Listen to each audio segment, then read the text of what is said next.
Breaking news చూస్తున్న ముంబైలో భారీ కుట్రను పోలీసులు భగ్నం చేశారు. మొహరం ఊరేగింపు సందర్భంగా డెత్ క్యాప్సూల్స్ పంచుతున్న వ్యక్తిని అరెస్ట్ చేశారు.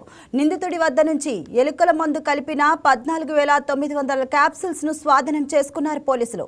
నిందితుడు పూణేకు చెందిన ఫయాజ్ గా గుర్తించారు. మొహరం ఊరేగింపును లక్ష్యంగా చేసుకుని నిందితుడు భారీ కుట్రకు ప్లాన్ చేసినట్లుగా ముంబై డీసీపీ జయంత్ మీనా తెలిపారు. ఫయాజ్ గత ఏడాది ఇరాన్ అలానే ఇరాక్లకు వెళ్లి వచ్చినట్లు దర్యాప్తులో తేలిందన్నారు.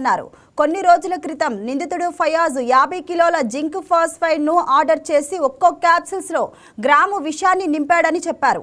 ఈ ఘటన వెనుక ఉగ్రకుట్ర ఉందా అనే కోణంలో దర్యాప్తు కూడా చేస్తున్నామన్నారు. నిందితుడు ఇచ్చిన డెత్ క్యాప్సూల్స్ మింగి ఓ వ్యక్తి ఆరోగ్యం క్షీణించిందని, ప్రస్తుతం అతడు ఆసుపత్రిలో చికిత్స పొందుతున్నాడని డీసీపీ జయంత్ మీనా తెలిపారు.